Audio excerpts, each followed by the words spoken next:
Okay. We got video, we got sound, we got everything. Whoa. Hey, thanks for being here. It's hard to believe it. Can you believe it? It's October 9th once again. Gee, it seems like it was just October 9th this time last year. Let's see, October 9th. International Ghoulish Gourd Day. This is a nod to pumpkins' spooky grins taking over porches everywhere. October 9th, International Ghoulish Gourd Day. You don't bet you wish I had a calendar like mine, don't you? We're presenting on voice and stream and live on YouTube tonight. Yeah, you click my button again. Boop. That is to say, we hope we're presenting in voice tonight. Looks like we are. See how it goes as the world carries on. Thank you, Kara, darling. You lovely witch. Take your pick which one you'd like to listen to, but choose wisely and choose only one. And if one of them stops working, pick another one. Well, tell your real life great friends to come watch tonight's story with you here or on YouTube. Link in local chat. Look at that. Ooh. At least I said lovely. But please be sure to mute your microphones. Only your storyteller should be talking during tonight's show, which was funny saying that last week when not even your storyteller was talking. We are in both Second Life, Seanchai Library, and Storylink Radio's October World at the Halloween Mall in the hotel that Koshari built, the Dolphin Hotel from the movie 1408 by Stephen King. One of my highest grossing viewerships on YouTube channel, by the way. We have a chat link between the grids so you can chat with your friends on the other side. Thank you, Kayaker. Is Kayaker still alive? I haven't seen him in a while. Well, I'm worried. Oh, well. The story tonight is presented freely. There is never, ever, ever, ever, ever more any obligation to tip. However, if you have the means, you're so inclined to show your appreciation for the work we present here in Seanchai, there's a yellow and black B-stripe donation jar on the wall. We invite you to join us in support of our featured charity this month, which is RIF. Reading is fundamental. The largest nonprofit children's literacy organization in the United States. Just like us, RIF is committed to a literate America. By inspiring a passion for reading among all children's. You can learn more about RIF by clicking on the shamrocky box under the B-stripe donation jar. We do ask there be no capturing of this voice presentation button in minutes, please, without checking with this first. But you can watch it on the YouTube channel later. But we always welcome your participation. Type chat comments during the stories, both in the virtual world and on our YouTube channel. Did I already say that? I think I got that too many times in my spiel here. Speaking of YouTube channel, I should have that up so I can see it. Uno más momento. Oh, here it is. So I can see how many people are there and whatnot. Oh, good. Hey, that looks like that's a healthy number for me. You know, the YouTubers, they get 40 million views when they put a video out and it's been out there like 48 seconds and they have 40 million views, like 10 million views a second. I'm happy if I get 3, which is why I'm extremely happy to have all you guys here with me in Kylie today and in Second Life. Okay, where were we? Yeah. Don't forget our countdown to Halloween 2025. Which features our podcast, The Portraits Whisper. These are all brand new original stories from portraits, paintings, and artwork, where we let the art itself speak and tell the story. Every picture holds a silence, but silence is never empty. The canvases breathe, the brushstrokes remember, and the statues sigh. You can check that out right there. We got about 30-something stories on there, a new one every night. And surprisingly, we should once again be really close to on time tonight. Ow! Oh, sorry. Early? Oh, I've been told we'll be running until about 8:17 tonight. Well, somebody started a stopwatch. See, give me a kayaker. He's good at that. Okay, so spiel. I think we did all that. So let's get on with. Oh, wait. First, as promised, this year we will have a musical prelude before every Thursday night story. By the way, if you enjoyed last week's prelude of How the Ghouls Stole Halloween with Maple Moon and her pet bat Bobo, I am happy to announce it's available now on Amazon, paper, book, or Kindle, and shortly on Audible too. Woohoo! Cute little book. It's about 24 pages long, full color, and it's a story we did last week. And by did last week, I mean finished writing it last week and got it up there this week. Amazing. Okay. Yo ho, a ghoul's life for me. We float and we shiver and silently swoop. Well up, may fancies, phantoms, hello. We rattle our chains, we make a soft whoop. Well up, may phantoms, yo ho. Yo ho, a ghoul's life for me. We glow and we flicker and shine in the gloom. Well up, may phantoms, yo ho. We wait for the dark to arise from its tomb. Well up, may phantoms, yo ho. Yo ho, a ghoul's life for me. We haunt and we whisper in damp, musty halls. Well up, may phantoms, yo ho. We glide through the walls, we don't need no calls. Well up, may phantoms, yo ho. Yo ho, a spook in life for me. We float through the walls, we rattle and groan. Drink up, may phantoms, yo ho. We chill your bones and sit on your throne. Drink up, may phantoms, yo ho. Yo ho, a spook in life for me. We light up the pumpkins, we carve and we gleam. Drink up, may phantoms, yo ho. We cackle and call, we haunt your sweet dreams. Drink up, may phantoms, yo ho. Yo ho, spook in life for me. We rise up from the ground in misty moonlight. Drink up, may phantoms, yo ho. We float through the graveyard, a really grand sight. Drink up, may phantoms, yo ho. We're shadows and whispers and scary old tales. Drink up, may phantoms, yo ho. We creak on the floorboards and howl in the gales. Drink up, may phantoms, yo ho. Yo ho, spook in life for me. We're eerie and creepy and ne'er-do-well spooks. Drink up, may phantoms, yo ho. Aye, but we're loved by our ghouls and our gooks. Drink up, may phantoms, yo ho. And so, we've rattled our chains and whispered our fears. Drink up, may phantoms, yo ho. It's Thursday night now at Seanchai's hearth. Time for hauntings to appear, and the shadows to roam free. Drink up, may phantoms, yo ho. And if Caledonia were here, she would ask, because I know her, why is the candy gone? See, and I crashed. I forgot to put the story back on. I guess we're out. That's it. Musical entertainment and a spiel. That's all you get tonight. Sorry. Oh, wait. No. There we are. Here's the story. Oh, that was scary. So, drink up, my phantoms, yo ho. I'm surprised nobody didn't run off yet. Not all of you, anyway. So, prepare now to delve into tales of unexplained encounters, supernatural transformations, and the lingering presence of forces beyond our comprehension, exploring the unsettling and unknown boundaries between our world and another. Our first story invites us into a scene of isolation and quiet dread. See? I know she'd wonder why the candy was gone. Quiet dread as a traveler arrives at a remote moonlit house to deliver a message. Though his knocks and calls receive no human reply, our visitor senses he is not alone. Is anybody there? Said the traveler, knocking on the moonlit door, and his horse in the silence champed the grasses of the forest's ferny floor. And a bird flew up out of the turret above the traveler's head, and he smote upon the door again a second time. Is anybody there? He said. But no one descended to the traveler. No head from the leaf-fringed sill leaned over and looked into his grey eyes, where he stood perplexed and still. But only a host of phantom listeners that dwelt in the lone house then stood listening. In the quiet of the moonlight, to that voice from the world of men, stood thronging the faint moonbeams and the dark stair that goes down to the empty hall, hearkening in air stirred and shaken by the lonely traveler's call. And he felt in his heart their strangeness, their stillness answering his cry, while his horse moved, cropping the dark turf, neath the starred and leafy sky. For he suddenly smote on the door, even louder and louder, and lifted his head.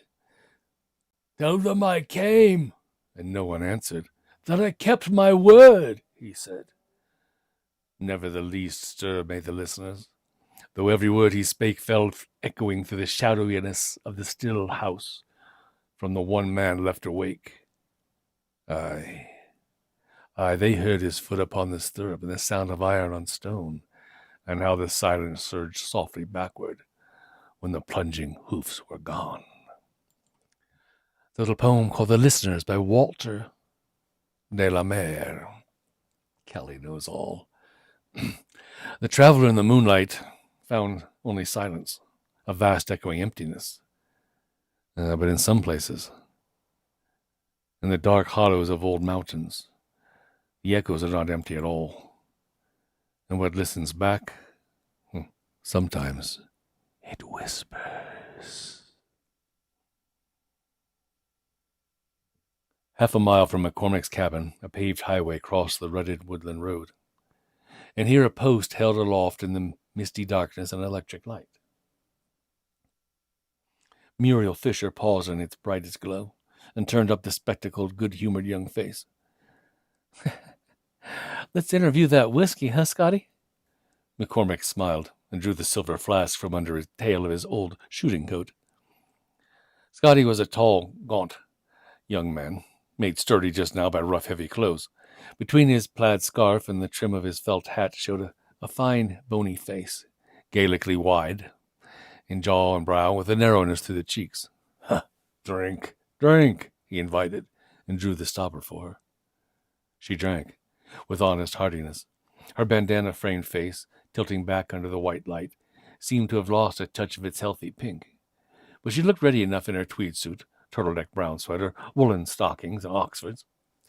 That braces me to the adventure, she said, handing back the flask. This is like the beginning of a Sherlock Holmes story. Old clothes, thick walking sticks, a bottle of liquor, and a dark road to travel. Her spectacles turned to scan the extension of the road on the other side of the pavement. It seemed suddenly to dwindle, to become no more than a trail in the deepening fog. Only, she added, Sherlock Holmes was too rational to believe in haunted houses. Well, his creator wasn't, said McCormick, and drank in turn. The potent whiskey cut from his mouth the savor of those sardines they had eaten together just before starting into the night. Conan Doyle, in fact, believed in ghosts, fairies, and God. What time is it, Muriel? Muriel peeled down the knitted glove and looked at her wristwatch. It's 20 minutes after 11, Scotty. We'd better hurry if we're going to reach this boogie bin of yours before midnight. So Scott and Muriel crossed the highway and plunged into the half-gloom beyond. Only a narrow strip of the sky hung between the two blocky masses of trees, and from it there filtered a slaty blue light. The moon would be full, or almost, but the holy mist clouds obscured it. Underfoot, the going was uneven and turfy, and the tip of McCormick's walking stick sent the pebbles scuttling. Muriel started violently, laughed to deprecate her own nervousness, and fumbled for a cigarette. McCormick found himself grateful for the brief flare of her match.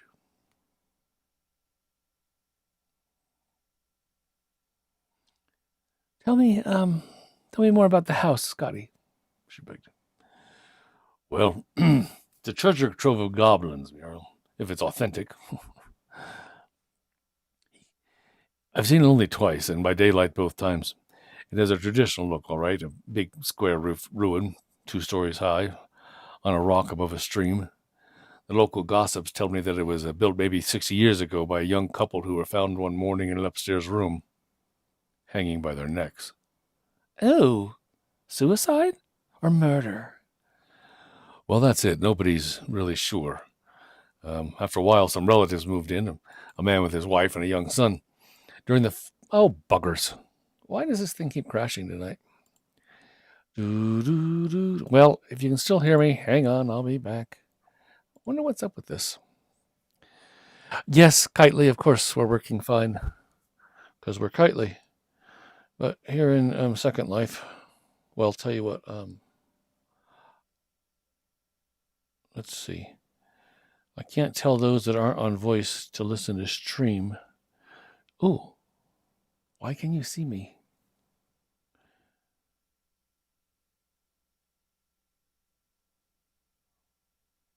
Wow. For some reason, the InterSim link is still working. Is voice still working there too? Weird. I don't know. Second Life's been really mean to me lately. Well, I'm going to try and come back. So here we go.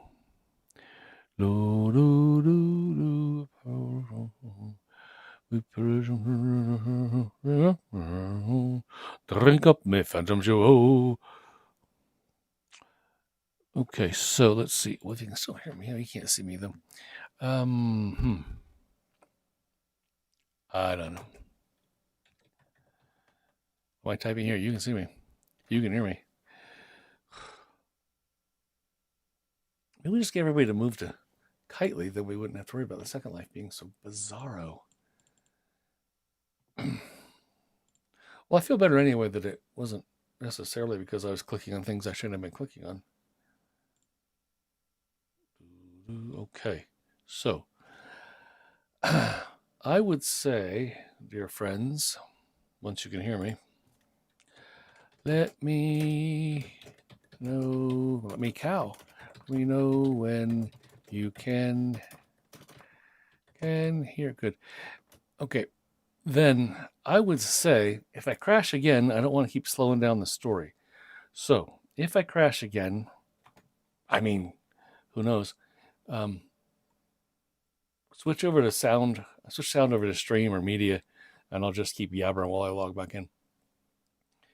In the meantime, let's get this going. Text working? No, that's not working yet. Let's get this going. Okay, we're going to do one more full setup. If this doesn't, if it crashes again, just listen on stream or media. But for the moment, let me set this up one more time. Sing me home again, Kathleen. Sing me home again, Kathleen. Okay. Still didn't work. Okay, then one more. Uno mas. Jeez. Especially sorry to everybody, especially sorry to our Kitely folks who have no issues at all, but have to put up with me having issues. You know, we got it. Okay. Chat link's back on. I have every possible graphic thing I've got choked down to like nothing. And we'll try it again. Okay, so Muriel, brains, who said that? I don't remember saying that. Zombies got those about 11, 12 years ago when Rick and I were having trouble fighting them off.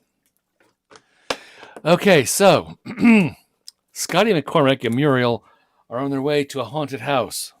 Ta-da! There. That sums up where we are. Let's try it again.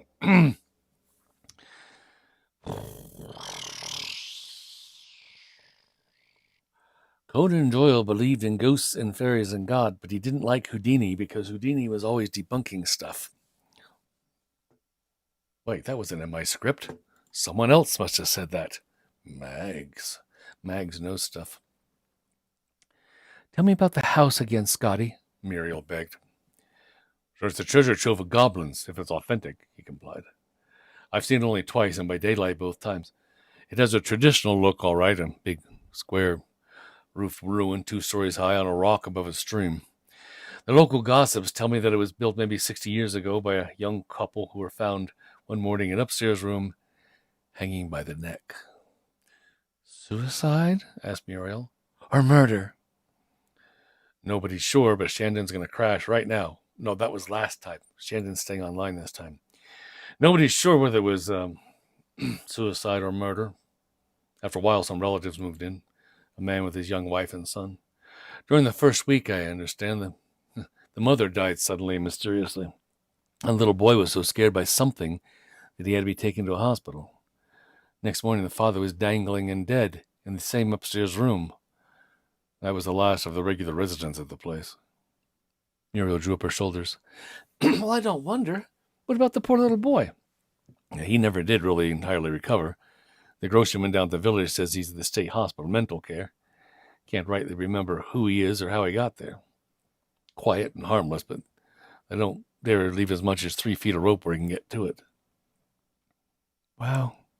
And nobody's lived in the house since? Muriel prompted. Well, not lived in it, McCormick told her. Once a convict escaped from the prison camp and ran away through the woods. That was year before last. I was spending the summer at my cabin. The state police tracked him to the house and cut him down from the hook where he was hanging. Ah, wow, gasped Muriel, a shivery relish. In the upstairs room? In the upstairs room. McCormick lighted his pipe.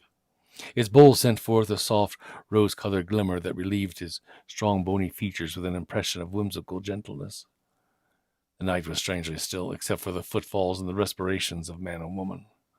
No insect chirped or creaked. The autumn leaves did not rustle on the branches, and McCormick thought the cold perspiration was starting on his forehead. But perhaps it was the condensation of the mist. I dare hope that nobody knows we're out ghost hunting, he remarked. Some heavy-handed jokester might dress up in a sheet and come to call. Have you brought any charms along? Muriel asked. Wolfbane, a crucifix, holy water, a bag of salt, anything of that description? McCormick shook his head. I'm out to see the ghosts, not drive them away. That's Sam and Dean's territory, not mine. Then he smiled. He had an agreeable smile, but with his pipe fire half screened in ashes. His face looked like a clay mask in the blue dimness. Muriel Fisher felt less cheerful than she had at the beginning of the walk, and far less skeptical of ghosts than when she and McCormick had shared sandwiches and coffee in his snug cabin. That cabin seemed far away just now. But she refused to wish herself back there. Muriel had come out here tonight expressly to see a haunted house.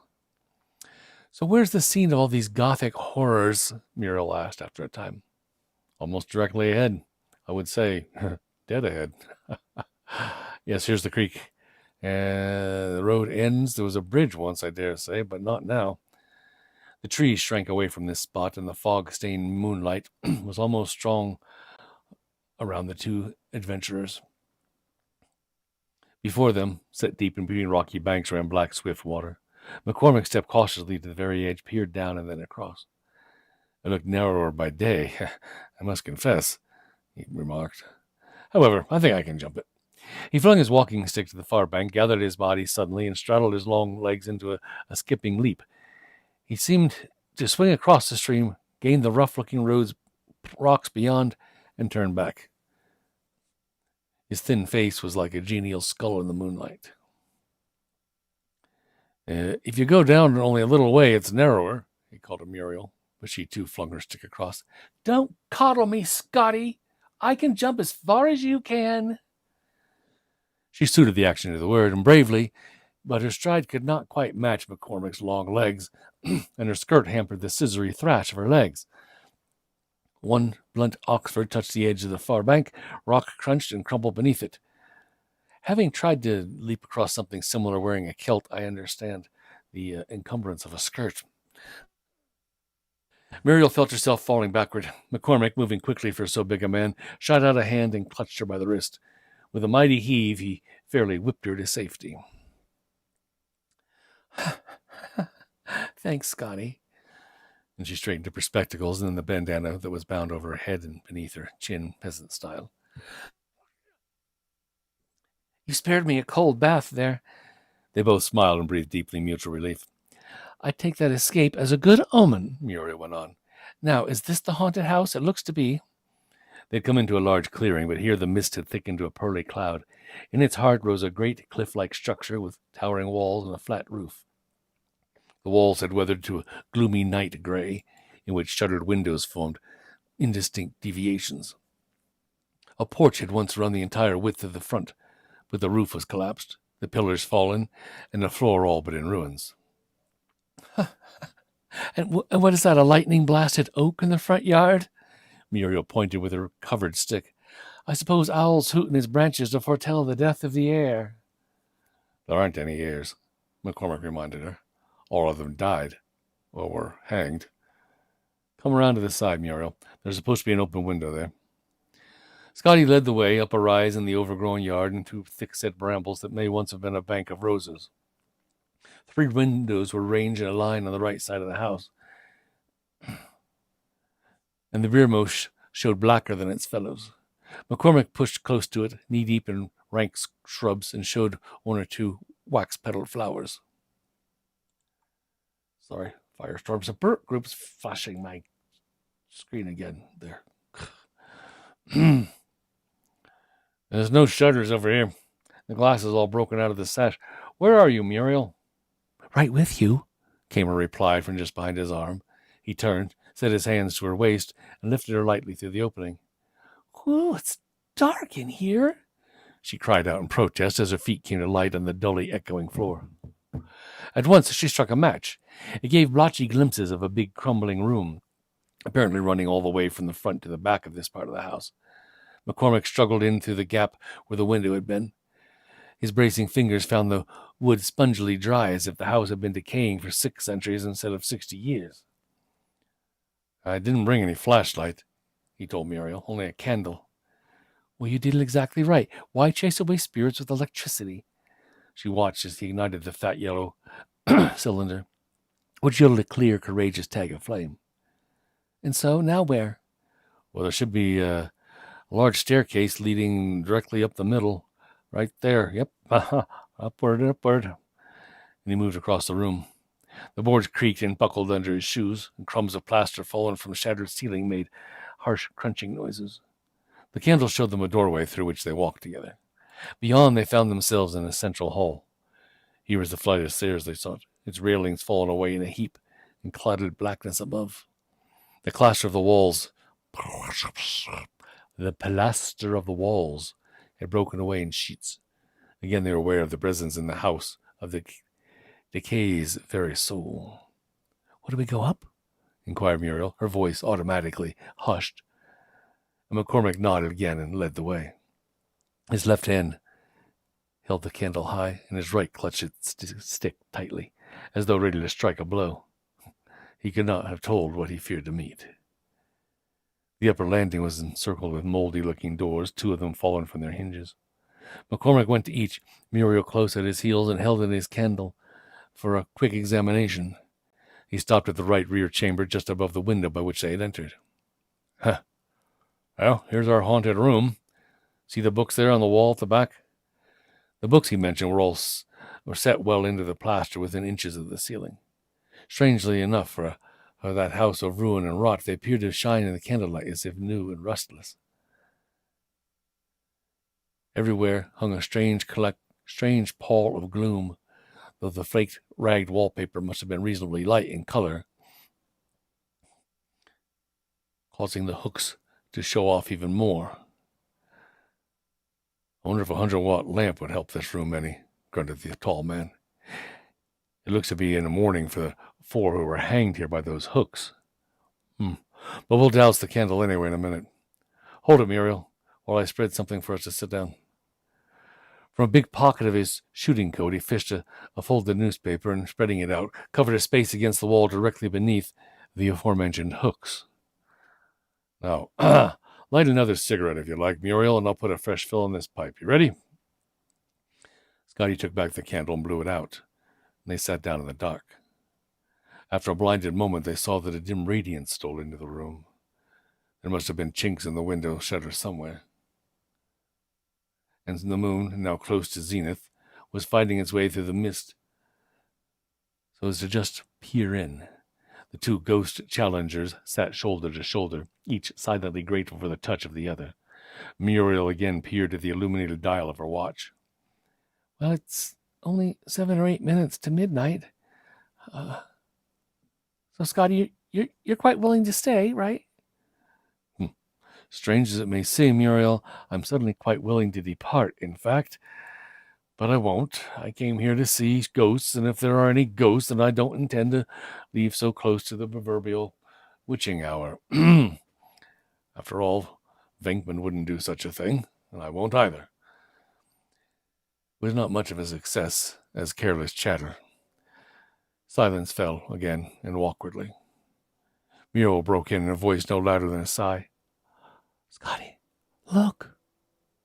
They both saw, or thought they saw, a stir in the soft shimmer of gauzy light. It might have been streaks of silent rain falling, had the roof been open. Again, it might have been the rhythmic creeping of long spider legs without a tangible body. McCormick felt something fastened tightly upon his biceps and started violently, but it was Muriel's fingers, closing for for comfort on his flesh.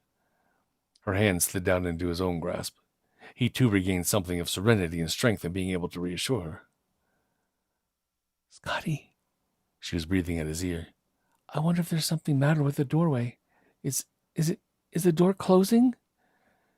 He stared. His eyes had grown more used to the almost darkness. No, it's not closing. The door's off hinges. It leans against the wall, but the opening does look smaller somehow, growing narrower and lower too," Muriel added. "It's only an optical illusion, of course, but I'd bet good money that you'd have to stoop to get through it now." Again, the illusion of bandy leg lines stirring in the room, this time very near. McCormick, at least, fancied that he heard something like a stealthy scramble, and once again he lifted the stick that had never quitted his strong right hand. His left squeezed Muriel's wrist, trying to win back some of the calmness he had transmitted to her. But when he tried to fix his eyes on the spidery movement, it seemed to fade, to retreat. He echoed in his heart the words of his companion. Optical illusion, of course. Yeah, I'd have to stoop too, Muriel was telling him. It looks like it looks like a door to a dollhouse now. Again, her chuckle more hysterical than before. Chin up, Muriel. When we get up from here and walk toward it, there'll be width and height enough. Scotty, are you really so anxious to see ghosts? Even now? McCormick did not wish to heighten her terror by denying. He did not wish to attempt any strange sudden visitation by agreeing. He therefore kept his peace and quartered the floor and walls with his straining eyes. Once again something rustled nearby, menacingly stealthy. He leaned hard against the wall and drew up his legs so that his feet would come under him and bring him, if necessary, swiftly erect. Too much imagination, he accused himself. This was undoubtedly the way that psychical investigators condition themselves to experience phenomena that never really happened. No wonder people had been frightened into hanging themselves on those hooks over his head. But he was too rational a being to be thus stampeded. Optical illusion, he insisted once again as to his own thundering heart. At most, none of the things he almost saw or heard would be too terrible to face. A blow of his walking stick, but what if it lashed out and meant no substance? I keep thinking I hear voices, Muriel said. Once again. Not human voices, not exactly. They're too soft and... Like whispers? McCormick suggested, as casually as he could manage. No, less audible than that. They're like an echo, a memory. They can be felt, not heard. Imagination, Muriel, imagination. His eyes sought the door again. There was no door, only a blank wall, solidly pale in the dimness. McCormick felt a tightness on his heart and throat, and with real savagery he tried to persuade himself this was no more than a curious, notable, absorbing... We're shut in. Scotty, we're shut in. And the ringing of apprehension in her voice made him jump. Next moment a bell rang, clear and far away, rang again. It's midnight, he said briskly, and the greatest relief he had known in years. Hear the clock striking? Let's clear out. Head back to the cabin. Midnight, nothing more. He rose to his feet, feeling unaccountably light, as though he had floated up. Once more he led the way, trying to make out the vanished door through which they had come short minutes ago. Muriel's cry of anguished terror brought him up short.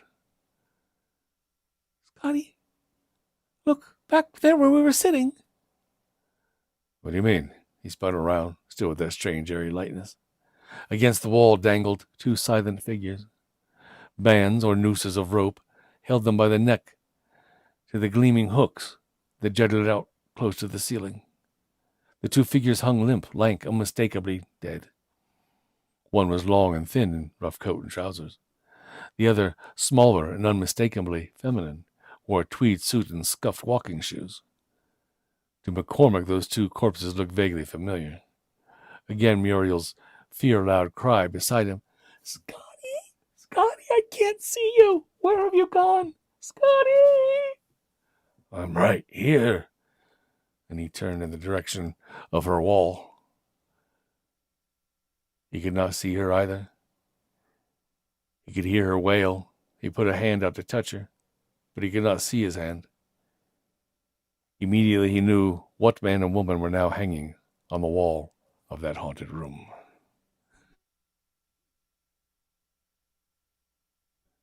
So that's the That Which Whispers by manly Wade Wellman. So the mountains have their dark and hungry things rooted deep in the earth. But what happens when you leave the land behind, when you're cut off from all that is solid, when you're on a ship suspended between two great unknowns, the abyss above and the abyss below? Some fears cannot be escaped.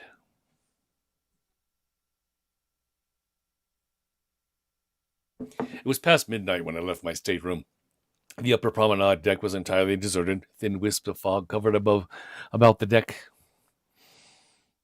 Thin wisps of fog hovered about the deck chairs and curled and uncurled about the gleaming rails. No air was stirring. The ship moved forward sluggishly through a quiet fog-enshrouded sea. I did not object to the fog. I leaned against the rail. I inhaled the damp, murky air with a positive greediness. The almost unendurable nausea, the pervasive physical and mental misery had departed, leaving me serene and at peace now. I was again capable of experiencing sensuous delight. The aroma of the brine was not to be exchanged for pearls and rubies. I had paid an exorbitant coinage for what I was about to enjoy, for the 5 brief days of freedom and exploration in glamorous, sea-splendid Havana, which I had been promised by an enterprising and, I hoped, reasonably honest tourist agent. Now, I am in all respects the antithesis of a wealthy man, and I had drawn so heavily upon my bank balance to satisfy the greedy demands of the Laurelland Tours Incorporated that I had been compelled to renounce such really indispensable amenities as after-dinner cigars and ocean-privileged sherry and chartreuse. But still, with all that, I was still enormously content. I paced the deck. I inhaled the moist, pungent air. For 30 hours I had been confined to my cabin, and with a sea illness more debilitating than the bubonic plague or malignant sepsis. But having at length managed to squirm from beneath its iron heel, I was free now to enjoy my prospects. They were enviable and glorious. 5 days in Cuba, with the privileges of driving up and down the sun-drenched Malecon in a flamboyantly upholstered limousine, and an opportunity to feast my discerning gaze on the pink walls of the cabanas and the Columbus Cathedral and the La Fuerza, the great storehouse of the Indies. Opportunity also to visit sunlit patios, saunter by iron-barred rejas, sip refrescos by moonlight in open-air cafes, and acquire, incidentally, a Spanish contempt for big business and the strenuous life. And then I would be on to Haiti, dark and magical, the Virgin Islands, and the quaint, incredible old-world harbor of Charlotte-Amalie, with its chimneyless, red-roofed houses rising in tiers to the quiet stars. And then on to the natural Sargasso, the inevitable last port of call for rainbow fishes, diving boys, old ships with sun-bleached funnels, and incurably drunken skippers. Ho, ho, ho, ho, drink up my phantom, ho. Where'd that come from? A flaming opal set in the amphitheater of the Malachite. Yes, the Sargasso. Its allure blazed forth through the grey fog and dispelled my northern spleen. I leaned against the rail and dreamed also of Martinique, which I would see in a few days, and of the Indian and Chinese wenches of the Trinidad. And then, suddenly, a dizziness came upon me, just as I was thinking of Kokomo. The ancient, terrible malady had returned to plague me. Seasickness, unlike all the other major afflictions, is a disease of the individual. No 2 people ever afflicted with precisely the same symptoms. The manifestations of seasickness range from a slight malaise to the devastating impairment of all one's faculties. I was afflicted with the gravest symptoms imaginable. Choking and gasping, I left the rail and I sank helplessly down into one of the 3 remaining deck chairs. Now, why Gopher, the steward, had permitted the chairs to remain on deck was a mystery I couldn't fathom. He had obviously shirked a duty, for passengers did not habitually visit the promenade deck in the small hours, and foggy weather plays havoc with the wickerwork of the steamer chairs. But I was too grateful for the benefits that Gopher's negligence had conferred upon me, despite what retribution he may experience from stooping. But I was not excessively critical of him at this time. I lay sprawled out, in fact, at full length, grimacing and gasping, and trying fervently to reassure myself that I wasn't nearly as sick as I felt. Then all at once I became aware of an additional source of discomfiture here on the deck. In the dark and the fog, the chair upon which I was sprawled exuded an unwholesome odor. It was unmistakable. As I turned about and as my cheek came to rest against the damp varnished wood, my nostrils were assailed by an acrid and alien odor of vehement, cloying potency. It was at once stimulating and indescribably repellent. In a measure, it assuaged my physical unease, but it also filled me with the most overpowering revulsion, with a sudden, hysterical, and almost frenzied distaste. I tried to rise from the chair, but the strength was gone from my limbs. An intangible presence seemed to rest upon me and weigh me down, and then the bottom seemed to drop out of everything. And I'm not being facetious. Something of the sort actually occurred. The base of the same familiar world vanished, was swallowed up. I sank down. Limitless gulfs seemed to open beneath me, and I was immersed. I was lost in a gray void. The ship, however, did not vanish. The ship, the deck, the chair continued to support me, and yet despite the retention of these outward symbols of reality, I was afloat in an unfathomable void. I had the illusion of falling, of sinking helplessly through an eternity of space. It was as though the deck chair that supported me had passed into another dimension without ceasing to leave the familiar world, as though it floated simultaneously both in our three-dimensional world and in another world of alien, unknown dimensions. I became aware of strange shapes and shadows all about me. I gazed through illimitable dark gulfs at continents and islands, lagoons, atolls, vast gray waterspouts. I sank down into the great deep. I was immersed in dark slime. The boundaries of sense were dissolved away, and the breath of an inactive corruption blew through me, gnawing at my vitals and filling me with an extravagant torment. I was alone in the great deep, and the shapes that accompanied me in my utter abysmal isolation were shriveled and black and dead. They cavorted deliriously with little monkey heads with steam-streaming sea-drenched viscera and putrid, pupilless eyes. Nice little monkeys. And then, slowly, the unclean vision dissolved. I was back again in my chair, and the fog was as dense as ever, and the ship moved forward steadily through the quiet sea. But the odor was still present, acrid, overpowering, revolting. I leapt from the chair in profound alarm. I experienced a sense of having emerged from the bowels of some stupendous and unearthly encroachment, of having in a single instant exhausted the resources of earth's malignity and drawn upon untapped and intolerable reserves. Monkey heads are properly served chilled, if I recall right. Though I would never do such a thing. I have gazed without flinching at the turbulent, demon-seething, utterly benighted infernos of the Italian and Flemish primitives. I have endured with calm vision the major inflections of Hieronymus Bosch and Lucas Cranach, and I have not quailed even before the worst perversities of the elder Bruegel, whose outrageous gargoyles and ghouls and cacodemons are so self-contained that they fester with an overbrimming malignancy and seem about to burst asunder and dissolve hideously in a black, intolerable froth. I'm talking about paintings and portraits, by the way. All of these guests have been on our show, The Portraits Whisper. Oh, shameless plug. Here we go. Not even Signorelli's Soul of the Damned, or Goya's Los Capricos, or the hideous ooze-encrusted sea shapes with half-assembled bodies and dead pupilless eyes on those canvases, which drag themselves sightlessly through Sagrel's blue worlds of fetor and decay. None were as unnerving and ghastly as the flickering visual sequence that accompanied my perception of the odor. I was vastly and terribly shaken. I got indoors somehow into the warm and steamy interior of the upper saloon, and I waited, gasping, for the deck steward to come to me. I pressed the small button labeled Deck Steward in the wainscoting adjoining the essential stairway, and I frantically hoped that he would arrive before it was too late, before the odor outside percolated into the vast deserted saloon. The steward was a daytime official, and it was a cardinal crime to fetch him from his berth at 1 a.m. But I had to have someone to talk to, and as the steward was responsible for the chairs, I naturally thought of him as a logical target for my interrogations. He would know. He would be able to explain. The odor would not be unfamiliar to him. He would be able to explain about the chairs, about the chairs. I was growing hysterical and confused now. I needed to know about the chairs and the odor. He would know. Gopher would know. I wiped the perspiration from my forehead with the back of my hand and waited with relief for the steward to approach. He come suddenly into view above the top of the central stairway, and he seemed to advance toward me through a blue mist. He was extremely solicitous, extremely courteous. He bent above me and laid his hands concernedly upon my arm. "Yes, sir. What can I do for you, sir? A bit under the weather, perhaps. What can I do, sir?" Do.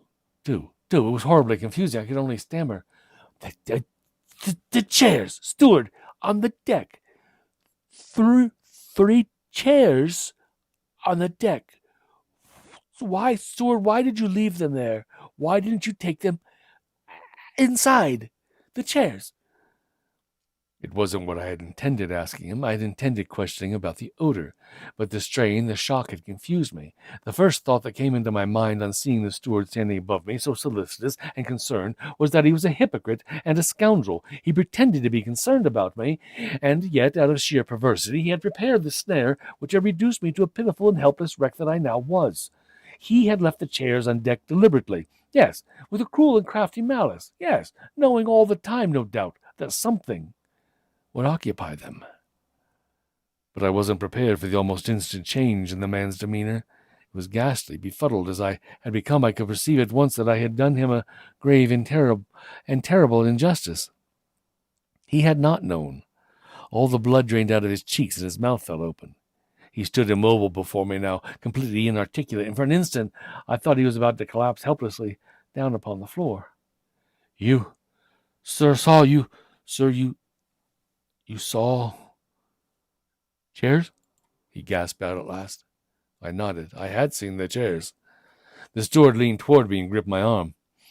The flesh of his face was completely destitute of luster now. From the parchment white oval of his two eyes, tumescent with fright, he stared wildly down at me. "It's the black dead thing," he muttered. "The monkey face. I knew it would come back. It always comes aboard at midnight on the second night out." He gulped and his hand tightened on my arm. "It's always on the second night out. It knows where I keep the chairs. It takes them on the deck and it sits in them. I saw it last time. It was squirming about on the chair, lying stretched out and squirming horribly like an eel. It sits in all three of the chairs. When it saw me, it got up and it started toward me, but I got away from it. I came in here and I shut the door, but I saw it through the window." The steward raised his arm and pointed. "There, see? Through that window there. Its face was pressed against the glass. It was all black and shriveled and eaten away. A monkey face, sir. So help me, the face of a dead shriveled monkey, and wet, dripping, moist. I was so frightened I couldn't breathe. I just stood and groaned, and then it went away." He stood there gulping, breathing. "Dr. Blodgett was mangled, sir. Dr. Blodgett was clawed to death at 10 minutes to 1. We heard his shrieks. The thing went back, I guess, and sat in the chairs for 30 or 40 minutes after it left the window. Then it went down to Dr. Blodgett's stateroom. And I went to his stateroom, and it took his clothes. It was horrible. Dr. Blodgett's legs were missing, and his face was crushed to a pulp. There were claw marks all over him, and the curtains of his berth were drenched with blood. The Captain Stooping told me not to talk to anybody, but I've got to tell someone. I can't help myself, sir. I'm afraid. I've got to talk. This is the third time it's come aboard, and it didn't take anybody the first time, but it sat in the chairs and left them all wet and slimy. Sir, all covered with black, stinking slime." I stared in bewilderment. What was this man Gopher trying to tell me? Was he completely unhinged? Or was I too confused, too ill myself to catch all that he was saying? He went on wildly. "It's hard to explain, sir, but this boat is visited every voyage, sir, on the second night out. Do you understand? On the second night out, each time it sits in the chairs. Do you understand? Well, I didn't understand clearly, but I murmured a feeble assent. My voice was appalling, tremulous, and it seemed to come from the opposite side of the saloon.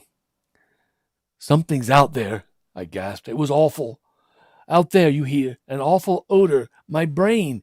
I can't imagine what's come over me. I feel as though something were pressing on my brain because I, unlike some storytellers, I still have my brain, and I felt it pressing right here. I pressed my fingers across my forehead.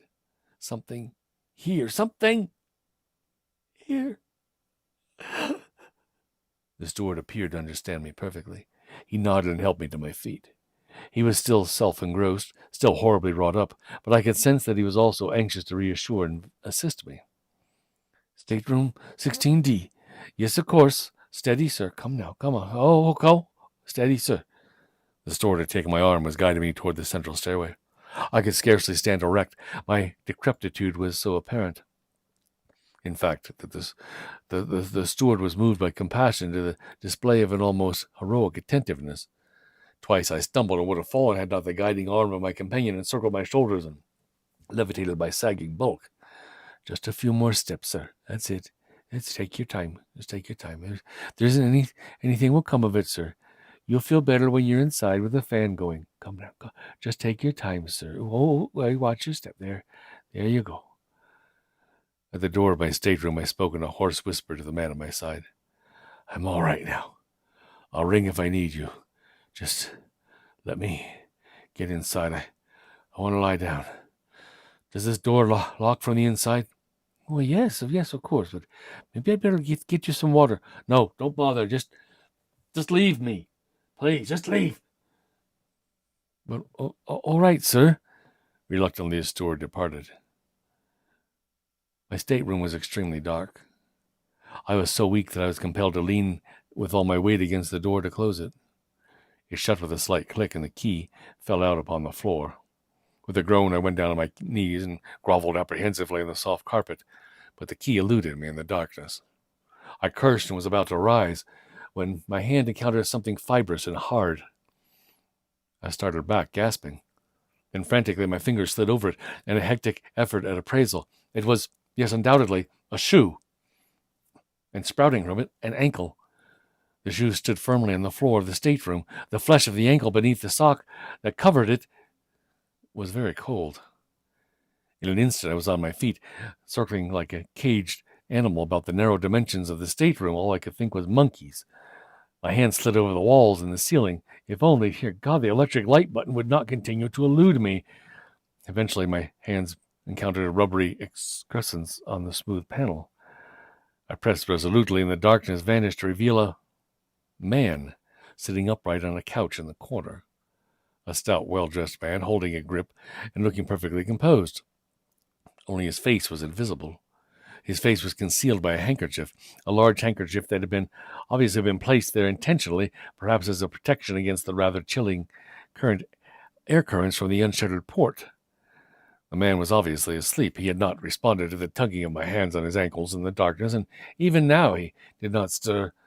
The glare of the electric light bulb above his head did not appear to annoy him in the least. I experienced a sudden and overwhelming relief. Glad it was not a monkey. I sat down beside the intruder and wiped the sweat from my forehead. At least I don't think it was. I was still trembling in my every limb, but the calm appearance of the man beside me was tremendously reassuring. A fellow passenger, no doubt, who had entered into the wrong stateroom. By accident, yes. It should not be difficult to get rid of him. A mere tap on the shoulder, followed by a courteous explanation, and the intruder would vanish. A simple procedure, if only I could summon the strength to act with decision. I was so horribly enfeebled, you see, so incredibly weak and ill. But at last I mustered sufficient energy to reach out my hand and tap the intruder on the shoulder. I'm sorry, sir, but you've gotten into the wrong stateroom. If I weren't a bit under the weather, I'd ask you to stay and smoke a cigar with me. But you see, I with a distorted effort at my smile, I tapped the stranger again nervously. I'd rather be alone, sir, if you don't mind. I'm sorry I had to wake you. Immediately I perceived that I was being premature. I had not waked the stranger. The stranger did not budge, did not so much as agitate by his breathing the handkerchief that concealed his features. I experienced a resurgence of my alarm. Tremulously, I stretched forth my hand and seized a corner of the handkerchief. It was an outrageous thing to do, but I had to know. If the intruder's face matched his body, if it was composed and familiar, all would be well. But if for any reason the fragment of physiognomy revealed by the uplifted corner was not reassuring. With a gasp of fright, I tore the handkerchief completely away. For a moment only, I stared at the dark and repulsive visage with its starry, corpse-white eyes, viscid and malignant, its flat simian nose, hairy eyes, and thick black tongue that seemed to leap up at me from out of the mouth. The face moved as I watched it, wriggled and squirmed revoltingly, and while the head shifted its position, turning slightly to one side and revealing a profile even more bestial and gangrenous than unclean than the brunt of its countenance. I shrank back against the door in frenzied dismay. I suffered as an animal suffers. My mind, deprived by shock of all capacity to form concepts, agonized instinctively at a brutish level of consciousness. Yet through it all, one mysterious part of myself remained horribly observant. I saw the tongue snap back into the mouth. I saw the lines of the features shrivel and soften until presently from the slavering mouth and white, sightless eyes there began to trickle thin streams of blood. In another moment, the mouth was a red slit in a splotched horror of countenance, a red slit rapidly widening and dissolving into an amorphous crimson flood. The horror was hideously and repellently dissolving into a basal sustainer of all life. It took the steward nearly 10 minutes to restore me. He was compelled to force spoonfuls of brandy between my tightly locked teeth and to bathe my forehead with ice water and massage almost savagely my wrists and ankles. I would not be a steward for anything. But when I finally opened my eyes, he refused to meet them. He quite obviously wanted me to rest, to remain quiet, and he appeared to distrust my own emotional equipment. He was good enough, however, to enumerate the measures that had contributed to my restoration and to enlighten me in respect to to the remnants. His clothes were all covered with blood, drenched, sir. I burned them. On the following day, he became more loquacious. It was wearing the clothes of the gentleman who was killed last voyage, sir. It was wearing Dr. Blodgett's things. I recognized them instantly. Why? I stammered. The steward shook his head. I don't know, sir. Maybe your going up on deck saved you. Maybe it couldn't wait. It left a little after the last time, sir. It was later than that when I saw you to your stateroom. The ship may have passed out of its zone, sir. Or maybe it fell asleep and couldn't get back in time, and that's why it dissolved. Whatever it is, I don't think it's gone for good. There was blood on the curtains in Dr. Blodgett's cabin. I'm afraid it always goes that way. It will come back next voyage, sir. I'm sure of it. But I'm glad you rang for me. If you'd gone right down to your stateroom, it might be wearing your clothes next voyage. As the dawn broke over the ship, and the first tendrils of sunlight crept into my stateroom, I realized with a shuddering dread that the corpse was no longer on the floor. It was gone, like the memory of a dream. But the chair, the accursed deck chair, was now standing in the corner of my room, its wood black and glistening as if with some unnameable moisture. A soft whispering breeze, foul with the scent of a long, dead deep, stirred the curtains. I knew then that the thing from the second night out did not just take a life and return to its abyss. It merely shifted its hunting grounds. It was waiting for the second night out, the second night of my journey home. It could have been an orangutan. I've heard orangutans doing some horrible things too. All right, so here's the deal. I really would like to finish the last story, which is fairly short, at least for the YouTube audience, but if anybody else would love to stick around with me, I would like that very much. It's not a super long story, so hopefully you can hang, and here we go. And so, the terror of a single night at sea can feel like a lifetime. But what about those whose lifetimes are far longer than our own? What about the cold that lingers not in the air, but in the heart of a being who has seen it all? This is The Wind Breathes Cold by P. and Elrod. She's written quite a few fun pieces. No one sense returned first.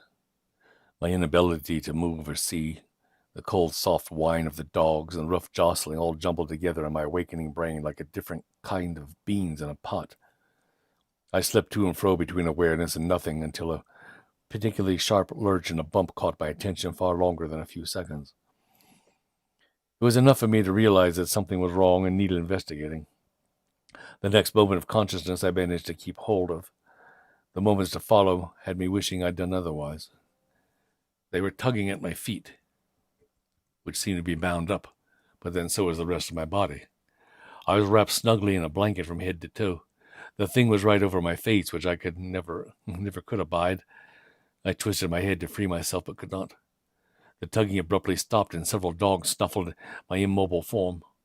I felt an icy tingling jump all along my nerves as I realized they were not dogs, but wolves. The children of the night. They whimpered and growled over me. Then strong jaws clamped down on my wrappings, and they resumed their work. Emboldened by hunger, they had actually entered our camp and were dragging me off to a safe distance. I wanted to shout and bring my friends, but that might also set off the wolves. Outright panic would only kill me, and I was that close to giving in to it. Holding my breath tight, I waited and listened for life. There must have been dozens of them. I could hear their eager panting and claws clicking against stone. Wolves usually shy away from men. Such had been my experience when Art and I had been trailed by that pack in Siberia. But this was a far different place, and I'd already seen proof that a tall tale in one part of the world was God's own awful truth in another part of the world.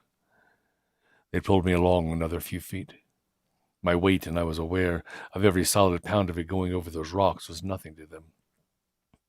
Once they felt secure, they'd rip through my blanket and clothes like taking the hide off a deer. I'd seen that happen once.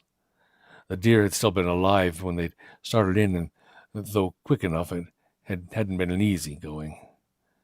Panic surged up like bile in my throat. It choked off any scream for help I might have had. I fought against the restraining blanket. Startled, the wolves at my feet let go. One of them snarled, stirring up the others. They moved all around me, excited, nipping at the blanket as though in play. Fresh air knifed my face as the damned thing finally came loose. Bright-eyed with lolling tongues and rows of tearing teeth, they scampered about like puppies. Puppies!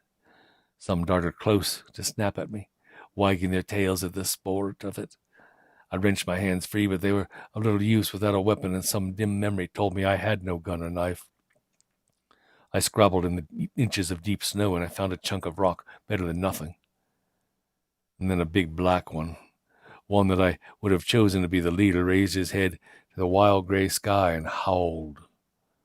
The others instantly broke off their game and crowded around him, their tails tucked down like fawning supplicants seeking a favor. One after another joined him, blending and weaving their many wolfen voices into a triumphant song only they could fully understand. The leader broke off and focused his huge green eyes upon me. It's a mistake to ascribe human attributes to an animal, but I couldn't help myself. The thing looked not just interested, but curious, in the way that a human is curious. The wolf snarled and snapped at those nearest him. The pack stopped howling and obediently scattered. After a sharp, low bark, they formed themselves into a wide circle like trained circus dogs. I was at its exact center. Some stood, others sat, but all were watching me attentively. Though I'd had more contact with wolves than most other men, I'd never seen or heard of anything like this before. Had the hair on my neck not already been raised to its limit, it would have gone that much higher. Some of them growled unquestioningly, no doubt scenting my fear. Clutching the nearly useless rock with one hand, I tore the bindings around my ankle with the other. It was desperate work, made slow by my reluctance to take my eyes from the pack of wolves. Despite the distraction caused by their presence, I saw that for some reason I'd been wrapped up like a bundle for the mail, first in a blanket and then by ropes. Why? Who had tied me up so? A burst of anger helped me get through the next few moments as I cursed the bastard who had done me such an ill turn. Ha! Free! I kicked the blanket away and I staggered upright, half expecting the wolves to close in on me. They remained in their great circle watching. There were no trees within it to climb to safety, and if I tried to break through their line at any point, they'd be on me. So I kept still and stared back. One of the wolves sneezed. Another shook himself. They knew they had me. Winter wind sent the ground snow flying. Dry flakes skittered and drifted across the discarded blanket. With my free hand, I slowly picked it up and I looped it around my arm. The big leader stepped forward. I turned to face him, thinking I was as ready as I'd ever be, only to find an instant later that I'd been utterly wrong. No man could possibly prepare himself for what came next. The wolf lowered his head, but rocked back on his haunches like a dog about to do a begging trick. A darkness that seemed to come from within the thing's body blurred the details as bones and joints soundlessly shifted, muzzle and fur retreated, skin swelled. It rose on its hind legs and kept rising until it was as tall as myself. The crooks of its legs straightened, thickened, and became the legs of a man. A tall, thin man, clothed all in black. Only the bright green eyes remained the same, and when he smiled at me, I clearly saw the wolf lurking beneath the surface of that smile. I was as scared as I'd ever been, and could have expressed it loudly, but there didn't seem much point. In just a few minutes, I'd either be dead or worse than dead, and making a lot of noise about it wouldn't help me one way or the other. "They can respect a brave man, Mr. Morris," he said, pitching his deep voice to rise above the wind. In it was some of the harsh tone I'd heard when he had taunted us from the stable yard of his Piccadilly house just over a month ago. He clasped his hands together behind his back and continued to regard me with the same mixture of interest and curiosity manifested in his wolf form. The wind bounced against him with his little effect other than to whip his dark clothes and pale hair. Black on white was the mask Harker had left on his forehead, a deep cut into the pallid flesh. That was how I knew for certain who he was. I had only glimpses before. The last time I'd seen that face, I'd something very like the wind, but existing solely within my mind, whirled inside my skull. The man before me, the circle of wolves, the snow, the cold, all faded for an instant of nothing before asserting themselves again. It was like the focus of a poorly made telescope shifting in and out. I killed you," I said faintly. I recalled the impact going right up my arm when my bowie knife slammed firmly into his chest. "Ah, so you did. With some help from Jonathan Harker, do not forget." "Yes." Harker had buried his own knife into the monster's throat. We'd fought our way through gypsies to get to the wagon and box on top of it. The gypsies had drawn on their own knives, and one of them had... I dropped the stone, my hand going to my side. The clothes there were thick and stiff with dried and frozen blood upon my bone body. My blood. It had fairly poured out of me, I recalled. Jack Seward of Van Helsing had tried their best to stop the flow, but the cut was too deep, the damage beyond any skill to heal. Thank God it hadn't been very painful. The last memory I had was of poor Mina Harker, her face twisted by bitter grief as I slipped away into what seemed like sleep. Not sleep. Nothing so human as that had taken me, changed me, turned me into... "No need for such alarm, Mr. Morris," Dracula said to me, reading my face. "It's not as bad as you've been led to think." Not knowing my own voice, a cry escaped me, and heedless of the wolves, I turned and ran. Some of them started to follow, but they were headed off by a sharp word from their master. I crashed through the snowdrifts. I blundered against trees, and I tripped on invisible snares at my feet, but kept going. Not far ahead was the warm yellow light of our campfire. If I could just get there. If Van Helsing still had some of his holy water left, there might be protection for us. For them, at least for them. I was close enough to see their huddled forms. The Harkers lying together, Van Helsing and Seward. Art a little off from the others, presumably taking his turn at watch. All of them were fast asleep, worn out by hard travel and the chase. But just one shout from me would bring Art instantly awake. A hand, colder than ice, slapped over my mouth just as I drew breath. As though I were a child and not a grown man, he lifted me right off my feet and back into the cover of the forest. I struggled with indifferent success, but I got in a few good kicks that made him grunt. Then he spun me suddenly, and my head cracked against one of the trees. Lights brighter than the sun blinded me, or maybe it was the ungodly pain that went with them. I dropped, paralyzed and sick from the shock. My vision slowly cleared. Dracula stood over me, his sharp teeth bared and hellfire fury blazing from his eyes. Fool! Do you think they'll show you any mercy once they know? I'm counting on it, I snapped back. I know what to expect and shall welcome it. Well, I do not. Give yourself away to them if you must, but not me. I've been to enough trouble over this matter, and I want no more. Go to hell. I didn't think his eyes could hold more rage. I was wrong. He raised a hand as though to smash me like a fly, then forbore at the last second. His anger beat against me like a heat from a forge, but after a long and terrible moment it dissipated into nothing. Ah, you're but an infant. You don't understand yet. I know enough. I think not. Come with me, and I might be of some help to that end. No. Stay behind, or your friends will be food for my children. Ah, what music they make. He gestured meaningfully at the forest around us. There was no need for him to explain who his children were. I could hear and occasionally see them well enough. You come with me now, and all will be safe. For how long? As long as you remain sensible, and that is entirely up to you. He stepped back and waited, watching as his wolves had watched. He did not offer to help as I found my feet leaning hard on the tree. Though dizzy, I was able to think, but no idea running through my mind could be remotely mistaken for a way out of this. Where? I asked unhappily. He pointed to behind me. We were to go deeper into the trees away from the camp. I didn't like that, but I followed as he led the way along what looked like a deer trail. The wolves kept pace with us, whining and wagging their tails like dogs out for a walk. Glancing back, I saw more than a dozen of them padding almost at my heels. I realized that they were completely obliterating my tracks in the snow. Was it accidental or intentional? I made a step off to one side as a test, and I went on. The wolves' tongues hanging as if with laughter sniffed the spot and easily blotted out the boot print as they swarmed over it. Rocks rose up next to us, forming a natural wall that cut the wind. The snow underfoot thinned and vanished. The wolves followed, ears raised attentively. Dracula waited until I was well upon this trackless surface, and stretched his arms out before me, spreading them wide. As though the pack were one animal and not many, his children instantly retreated into the trees and were lost to sight. Where are they going? I asked. The question surprised him. To hunt, to play, to run with the moon, whatever they desire. Your friends are still safe from them, as are you. What do you want of me? Nothing more than the answers to a few questions.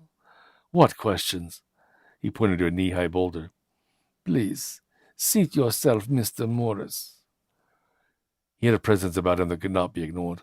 I sat. There was a similar rock not 4 feet away, and he took it, facing me, and spent several minutes studying me intently. With your permission, he said, and held his hand out, palm upward, looking for all the world like some gypsy ready to read my fortune if I but mirrored him. I hesitated only a little, for my own curiosity was awake and on the move by now. He inspected my hands, finally comparing them to his own, which were broad and blunt. Your fingers are of different lengths. What of it? They are also quite bare, not at all like mine, as you see. From Harker's journal, I already knew about the hair on his palms and the sharp nails, and there was no little need to gape in wonder. I see when you speak that your teeth appear to be perfectly normal. The same may not be said for my own. He added, letting them show in an almost wry smile. Have you a purpose with this? To conform to myself and to prove to you that we are similar, but not very alike at all. We are most certainly not alike. My voice was rising now. I'm so glad you are in agreement, he said with a calm sarcasm that took all the wind out of me. Such differences should reassure rather than alarm you. What do you mean? You know that well enough for yourself. I did, but the agonizing terror inside me made me consciously obtuse. To face the truth, to actually speak about it. As I told you, Mr. Morris, he said with a glimmer of sympathy I would have never otherwise ascribed to that hard and pleasant face. It is not as bad as you have been led to think. Ha! Ha! A short explosion of a laugh burst from me, a laugh that might have turned to a sob had I not forcibly swallowed it back. You are Nosferatu, Mr. Morris, nothing more. I am Nosferatu, but much more. Much more. It's the visible differences. He opened his palms again as though that explained everything. I know how I became as I am, but I want to know your story. Who took your blood and gave it back again? Who initiated the change in you, and when? I was speechless for many long moments as he expectantly waited for an answer. What do you want to know? Those of your kind are rare. I would know more about you. You are also the first I have ever met, both before and after dying. Our encounters in London and in Seward's house were brief, but I sensed the change in you. For that alone I would have spared your friends had I not made other plans. And here I apologize. I saw how many pages I had left, but they're double pages, so we still have 2 double pages left. I thought we'd be done at 8:17. Looks like it's going to be more like 26. So what plans did you actually make? To rid myself of the hunters without killing them. Look not so surprised, Mr. Morris. At any time of my choosing, I could have destroyed the lot of you and left no trace to rouse a suspicion of the law. Knowing that what you do about me, could you doubt my ability to accomplish this? You're saying you spared us? Your deaths were unnecessary. Better to lead you to believe in my own demise than to... I saw you die. We all did. Oh, Mr. Morris, you saw me vanish. Things might not have gone so well for me had you used wood instead of metal. I am content with the results. Now you see why I had to stop you from rousing your friends. To do so would have meant their death and yours as well. Larger parties have disappeared before in these mountains. Accidents are easily managed. I chose to avoid such an extreme action. Believe me not as you will. And I did believe him, though I couldn't have explained why. Now, as for your own change, Mr. Morris, All right. It was a few years back in South America. Lord Godalming now, and I were at Embassy Hall. I met her there. She was the most beautiful woman I'd ever seen. She and I... Her name? Nora. She was European, I think, though she had dark hair and eyes and that wonderful olive skin, which I'd been on fire to touch in the moment I saw her. I hadn't been the only man trying to claim her attention at that gathering, but I was the one she picked as escort for a walk in the Embassy garden. I reveled in my good fortune. I hoped to give her a favorable impression of myself in the time we had, but it was she who took the lead in things, which surprised me mightily. That night, holding true to a promise and a plan made in the garden, she had found her way to my room, and we fulfilled one another's expectations. Exceeded them, I should say. I had been exhausted the next morning, of course, not from blood loss so much as from excess champagne and sheer physical activity. Her biting into my neck had startled me only a little. Young as I was, I'd known more than one woman in my travels and learned that each had their own path to pleasure, and it was my privilege to assist her there. It was always to my own advantage to be ready to learn something new, and Nora was a delightful teacher. My body's explosive reaction to this lesson was nothing. It's like nothing I'd ever felt then or since. I rested throughout the day, and the next night we expanded and explored our range of talents. It was then, caught up in the lust of the moment, that she frantically opened a vein in her own throat and invited me to drink from her in turn. Brain clouded and body aching for release, I gladly did so, taking us to a climax that left us both unconscious for many hours afterward. I woke up a little before dawn in time to see her throw on a dressing gown and leave, and dropped away into sweet oblivion. The word vampire was not unfamiliar, but its context for me had to do with a species of bat that had plagued the area. In our drowsy love talk, the subject came up, but Nora told me not to worry about it, and lost in the warmth of her dark eyes, I dismissed any and all misgivings, until that day in the Westenra dining room when I volunteered my blood to save Lucy. I had no mind for Nora then. She was years behind me, an exquisite and happy memory, and put myself forward without another thought. It was afterward, when I began to hear more from Jack and Van Helsing about Lucy's condition, that the doubts crept in. I feared that Lucy had fallen victim to someone like Nora, but a rapist rather than a lover. From that point, everything Van Helsing told us confirmed my many fears. It was only after Lucy's death and the hideous proof of her return that I realized what a horror was in store for me when I died. Dracula took that moment to interject. If by that you mean you staked her through the heart by your well-meaning friends, then you have every right to be horrified. If it will free me to go to God, then so be it. I doubt if he would welcome you such an enthusiastic suicide. Dracula said dryly. Do not look so amazed. You are still one of his children. Yet another difference you may rejoice in. How is that possible? I am Nosferatu, one of the undead. Exactly. Undead and nothing more. Do you not see? I did not, and he threw up his hands in exasperation. You're so sweet that Nora has much to answer for, sir. She should have told you all this and saved me the trouble and you from your anguish. You do understand that she was and probably still is Nosferatu. Yes, and you must know by now that she was not as I am. Her offspring, which now includes you, will be like her. I have already made ample proof that my offspring, no matter how lovingly taken, will never be so tame. Mine to hers are as the wolf to the hunting hound. Now do you see, sir?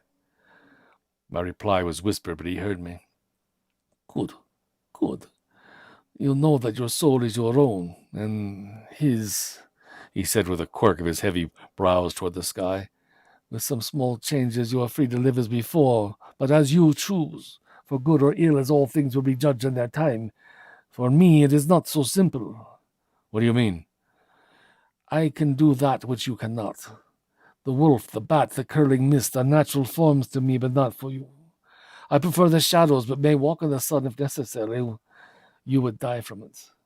You can no more command the weather of my wild children now than you could as a human, but that is of no matter to you. I read in your heart and by your manner that you would refuse to pay the price for such powers. Long ago I paid, and I still do. My body bears the signs of that payment, marking me as different from other men. And as for my soul, I think you'd be more comfortable to remain ignorant of such things. From the look that crossed his face, I silently agreed with him. And what of Lucy? Am I to let you go free after what you did to her?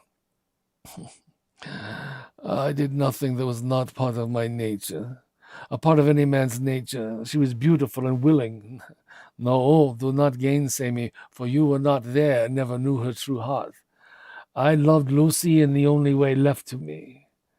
Until she died. We all die, Mr. Morris. But if you wish to fix a blame for her death, then you need look no farther than her attending physicians. Had they left her alone, she would still be walking in the sun. Doctors, bah! His ruddy lips curled with contempt. And my blood? Meh. Made no difference to her health. The seeds of becoming undead were within you, but you were not undead then. To create your own offspring now, you must first take blood from your lover, then return it. As you've done to Mina Harker. What is to happen to her? Nothing. The miracle she prayed for.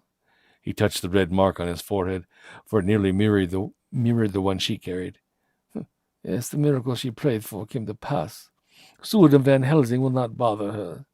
That alone should suffice to guarantee her a long and fruitful life. But what you did to her, that which passed between Mrs. Harker and myself, is really none of your concern, Mr. Morris. But that poor woman is quite capable of making her own decisions. By his tone, I knew that to pursue the matter would result in unhappy consequences to myself. And he was right. It truly was none of my business. Besides, to be honestly selfish about it, I had problems of my own. Now that my eyes had been opened a little wider than before, I looked out into the night. Though all would have been pitch blackness to my friends, it was as daylight to me. The snow put a silver gleam upon everything it touched, beautiful but marred by the questions troubling me. So must I do as you, as Nora, to, to, the words refused to emerge. To sustain yourself? Hardly. To drink from a lover is one matter, but to find that the blood of animals is your real food. One may live upon love alone for a while, but sooner or later one must come down from the clouds and take a more practical nourishment. This is as true for vampires as it is for humans. Are you hungry? I said nothing. He shrugged. Bah, when you're ready, then. What about my friends, when they wake? When they wake, they will find that you've been dragged off by a pack of ravenous wolves. So very tidy, is it not? It's monstrous. Far better than to see your footprints in the snow walking away from the blanket that shrouded your dead body, yes? I suspected you might revive and rise tonight, so I made sure my children and I could cover your escape. But they're my friends. Must they be put through such grief? Yes. He was not to be moved on this point. There would be no return to them, not for now, anyway, not while his wolves were within call. Very well, I murmured. Perhaps later I might be able to talk to Art or Jack and persuade them to reason, as I had been persuaded. But in the meantime, I was feeling very lost and miserable. The icy November air, something I'd been able to ignore because of my changed condition, was sinking heavily into my body. It would take more than the coat I wore to dispel it. I shook out the blanket I still carried and threw it over my shoulders. Dracula nodded. Yes, it is time to go inside. My castle is not too terribly far from here. Van Helsing thinks he has sealed it from me, but there are entrances he knows not. Harker wrote of your companions. I nearly said mistresses and diplomatically changed the word at the last moment. They are no more. In their deaths, Van Helsing was more careful and they too careless. I felt them go and could do nothing. His face darkened and cleared, like the shadow of a cloud running over a mountain. But to avenge them would bring no gain and only reveal my deception. He gave another shrug, this time with his hands, and stood tall. Come then with me, Quincy Morris. I will show you any number of dark places for you to shelter from the day, places much safer than the ones they had. Won't I need my home earth as you do? This has become your home, Mr. Morris. When a brave man's blood strikes the ground, he has purchased it for his own. You will find rest here, and may carry away as much earth as you want when you leave. But perhaps you will stop a while and visit with me. The wind breathes cold through the broken battlements and casements of my castle. But you will find more comforts here than in these wastes. We too have many griefs to settle in our hearts, and though I would be alone with my thoughts in such a time of mourning, it is better to have company, I think. My answer was to follow him. As we picked our way over rocks and up a narrow path, his children began to sing again.